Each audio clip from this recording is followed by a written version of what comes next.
Olá, meus amigos e minhas amigas. Eu sou o João Henrique Barbosa. Eu sou o Felipe Sá e esse é o Siga Direito, o seu canal de direito prático na internet. E antes de iniciarmos o nosso vídeo, é importante que você compartilhe, curta, se inscreva nas nossas redes sociais, ative as notificações e, claro, fique sempre por dentro. Então é isso, né, Big John? Mais uma vez aqui, sem o Virgílio, que ainda não pagou a nossa propina para poder retornar, não é isso? Estou esperando a sua ligação, viu, Virgílio? Estou esperando. Você só vai voltar se ligar. Se pagar o pedágio. Se pagar o pedágio. Mandar também um forte abraço para o nosso querido amigo Rodrigo, né? Que também nos ajuda aqui na empresinha. Teve agora uma filhinha, a Laura, então desejar toda a felicidade, amor aí pra Laurinha, pro Rodrigão, não é isso? Isso aí, Rodrigo, parabéns. Daqui uns 2 anos você volta a dormir, viu? Sucesso. Aproveitou. Agora... E aí, brincadeira. Temos algum caso prático hoje, alguma dúvida? Na verdade, não é nem um caso prático, foi um ouvinte nosso, né, que sugeriu, um querido ouvinte, que sugeriu um tema pouco usual, mas é para falar um pouquinho dos cargos, né?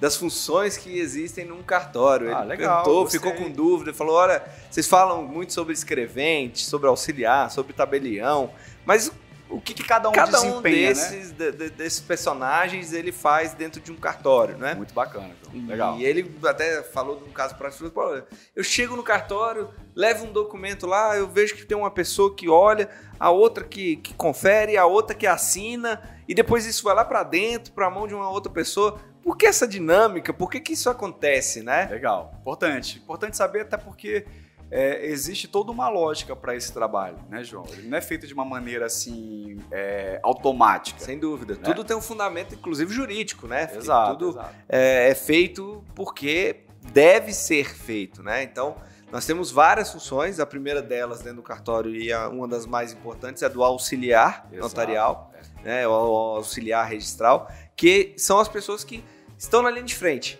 São as pessoas que estão lidando diretamente com os clientes, lidando diretamente com o usuário que precisa de um serviço notarial registral, é aquela pessoa que está mais habilitada para tirar uma dúvida, né? É que fica ali mais no trabalho de atendimento ao público, digamos assim. Né? Fica exatamente. Nessa linha de frente, como você falou. E principalmente no auxílio na preparação dos atos. Né? Então, um exemplo, no reconhecimento de firma ou autenticação é aquela pessoa que confere a cópia com o documento original, legal. Confere se a assinatura que está no documento bate com a assinatura que está no cartão guardado no cartório, né? Legal você levantar esse ponto, porque já me perguntaram também como é que é feita a conferência da assinatura. Na verdade, quando você vai no cartório, você abre a sua ficha de autógrafos, você assina, obviamente, e a gente digitaliza a sua assinatura e leva isso para o sistema.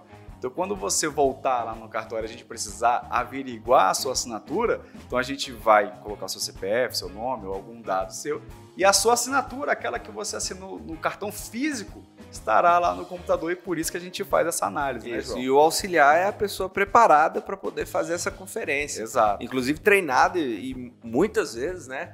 Tem até uma perícia, eles são até peritos, né, nessa análise, não só do documento da assinatura, mas também conferir se o documento é original, se não é. Sim. Né? Então, os auxiliares, basicamente, são as pessoas que trabalham na linha de frente da equipe, são as pessoas mais gabaritadas para tirar as dúvidas, entender a necessidade do cliente e preparar os atos para que eles sejam chancelados juridicamente, né? Boa. E aí essa chancela, digamos assim, aí é uma outra pessoa que vai dar a fé pública, digamos assim, ao documento ou aquele ato que foi formalizado. Exatamente. Essa é a função do escrevente, né? Que a gente fala tanto e todo mundo conhece. Quando vou ao cartório, quero falar com o escrevente, né? Uhum. É a pessoa que realmente dá a fé pública àquele documento, seja uma autenticação, seja um reconhecimento de firma, seja uma emissão de um documento, uma certidão, de um traslado de uma escritura, de uma procuração, enfim.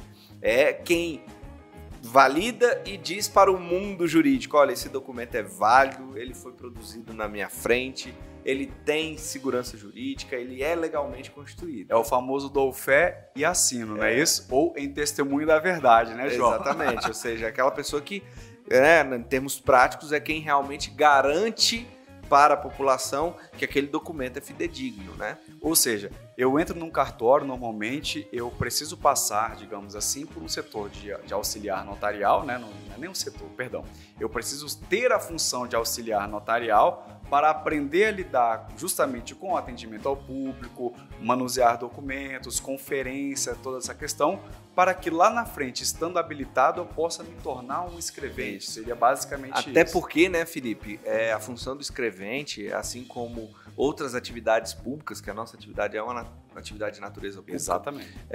Ela traz uma responsabilidade civil e criminal muito grande. Né? Boa, então, muito bom você o ponderar escrevente, isso. a partir do momento que ele dá fé a um documento, se ele der fé dolosamente, né, obviamente, a um documento falso, ele responde criminalmente. Legal. Ou ideologicamente falso. Exatamente. Também, né? Então, assim, a responsabilidade, a carga que se tem nessa função é muito grande. Né? É verdade. E nesses casos, os escreventes precisam ser delegados pelo próprio tabelião. Isso, né? exatamente. Ou seja, o tabelião tem que delegar essa função para aquele escrevente específico atuar em determinados atos do cartório. Pode ser em todos, à exceção do testamento, que, como nós já sabemos, somente o tabelião e o tabelião substituto podem formalizar, mas o tabelião também, ou o registrador, pode delegar apenas algumas funções para aquele determinado escrevente, não é isso? Exatamente, para que ele possa praticar somente aqueles atos. Né? Por exemplo, o escrevente que normalmente assina reconhecimento de firmas e autenticação, ou seja, chegou um documento, o auxiliar notarial prepara, não, realmente confere com a assinatura e imprime o carimbo, né? Que seria hoje a etiqueta, mas antigamente era o carimbo, né? E ali o escrevente vai também fazer uma nova análise e vai assinar. Uma vez que ele assina, que ele apõe aquele sinal público, que nada mais é do que a própria assinatura do escrevente, ali ele está dando fé ao documento e aquele documento se torna público, de uma certa forma, né? De conhecimento público, aquele ato foi formalizado, e segurança jurídica para esses atos que foram praticados ali na presença do auxiliar notarial, como também na presença do escrevente autorizado. Bacana. E além dessas duas funções, né, Felipe, tem uma outra função, que é a do tabelião substituto, né? Exato. Que nada mais é do que a pessoa que fica responsável pelo cartório nas ausências do tabelião titular. Então, ele pratica todo e qualquer ato dentro do cartório e é responsável pelo cartório quando o tabelião titular não está ali. Né? Muito bom. Então é como se fosse um vice-prefeito, não é a um prefeitura, vice-prefeito. né? O prefeito está ausente, o vice-prefeito assume. E é o responsável jurídico, civil e criminal por aqueles atos que são praticados ali. Naquela vigência ali. Por exemplo, às vezes o tabelião precisa tirar férias. Isso. E nesse período de férias ele precisa indicar alguém para cuidar da serventia.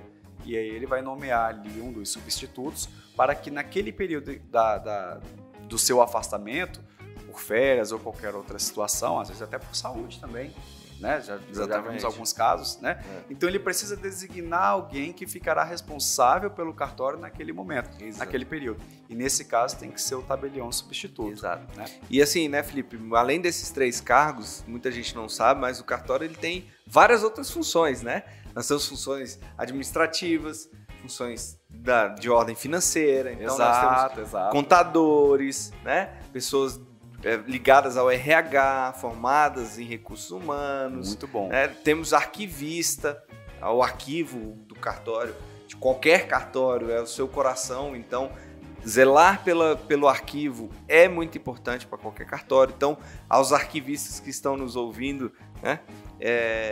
Saibam que vocês podem seguir uma carreira nessa área. Muito bom. Um nicho de trabalho que alguns não conhecem, né? E acredito que vão gerir só arquivos de órgãos públicos, enfim, bibliotecas, mas na verdade o cartório também tem um grande trabalho de arquivologia, né? E olha, eu vou te falar, é um dos trabalhos mais importantes também no cartório, tá? Porque você precisa fazer algumas anotações, você precisa gerenciar aquela questão de comunicar um outro cartório, e isso normalmente quem faz é o próprio arquivo, né, João?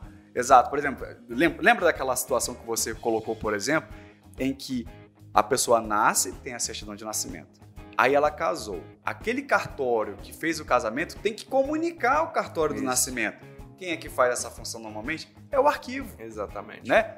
Ocorreu um óbito, ou seja, agora esse cartório daqui vai precisar comunicar o cartório do casamento e o cartório do nascimento. Quem é que faz essa função? É o arquivo da própria serventia. Então, realmente, para quem deseja, é realmente uma excelente carreira, né? Exatamente. Então é isso, meus amigos e minhas amigas. Hoje tratamos de algumas funções que temos dentro do cartório. Os auxiliares notariais, os escreventes, os tabeliães substitutos e o próprio tabelião titular. E se você gostou do nosso vídeo, não se esqueça de se inscrever no nosso canal, ativar as notificações, curtir e compartilhar. Não deixa de compartilhar não, tá bom? Siga Direito, o seu canal de direito prático na internet.